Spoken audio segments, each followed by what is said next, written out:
Et toi, connais-tu vraiment le Cap-Vert?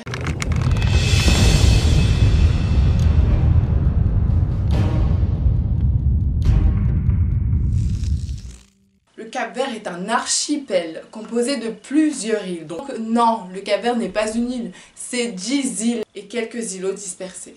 Le Cap-Vert est situé au large de la côte nord-ouest de l'Afrique. Donc c'est la voisine du Sénégal, de la Mauritanie, de la Gambie et de la Guinée-Bissau. Wikipédia, les Portugais et Google disent que c'était des îles inhabitées avant l'arrivée des explorateurs portugais. Mais c'est faux. Je vais vous expliquer ma théorie. Il y a longtemps, j'avais fait un sujet sur les Noirs de Tasmanie, ces indigènes d'Océanie, et j'avais expliqué que les Britanniques étaient venus et avaient vu ses habitants, mais vu qu'ils étaient noirs, l'île était considérée comme non habitée. Partout où les Européens partaient à partir du 15e siècle, ils appliquaient la terra nullius, qui veut dire que s'il n'existe pas de culture d'Européens, en gros dans ce territoire, même habité, il est considéré comme vide.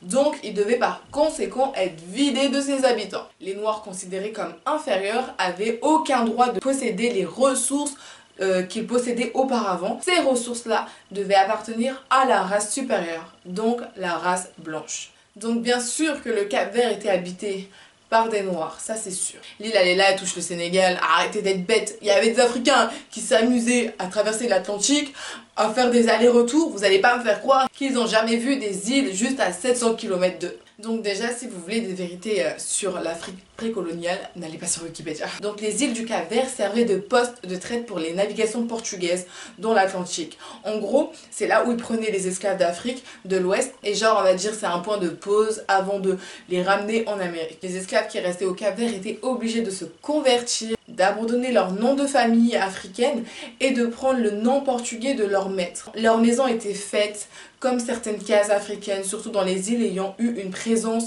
importante d'esclaves comme à Santiago et à Praia. Les panos de obra, donc en gros des pannes tissées éteintes d'indigo, souvent selon les mêmes techniques que sur le continent, avec les motifs d'inspiration portugaise et mauresque. Les ustensiles aussi, les instruments de musique aussi sont d'influence africaine et de diverses régions d'Afrique. Par exemple, le simboa est un instrument de musique originaire du Cap-Vert. Il s'agit d'un cordophone frotté qui était traditionnellement utilisé pour accomplir les danses de batuque.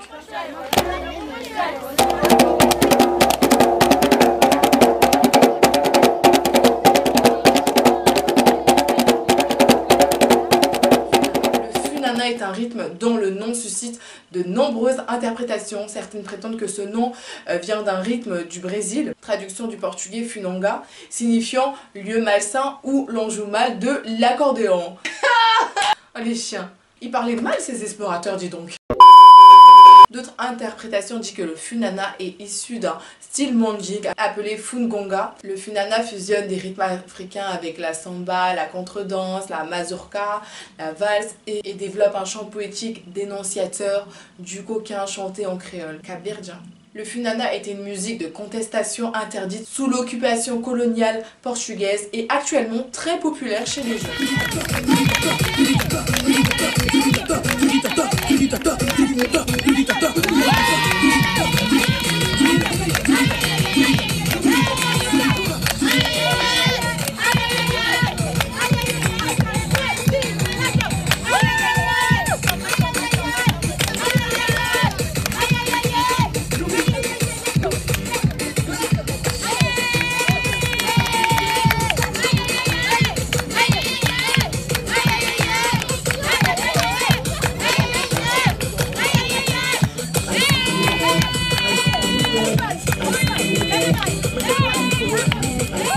Cap-Vert en famille, on va plutôt parler le créole capverdien. En gros, l'origine de cette langue, c'est un mélange de langues africaines plus du portugais.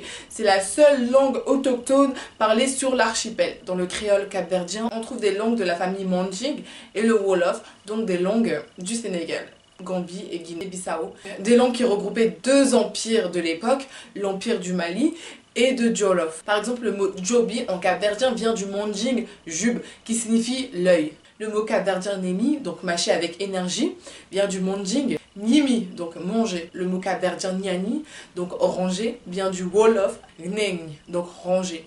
Le mot capverdien Ngori, traduction Gep Mason, vient du Wolof Nguri Gep, en gros. Il y a d'autres pays voisins du Cap-Vert qui a connu ce même processus de colonisation et de changement patronyme avec les Portugais, par exemple en Angola, en Guinée, en Mozambique. Ensuite, des noms de familles très répandus avec les Mandji et les Gomis chez les peuples Mandjak du sud du Sénégal. En conclusion, moi je sais que le Cap-Vert regorge d'histoires mouvementées que les colonisateurs portugais ont réussi à nous cacher.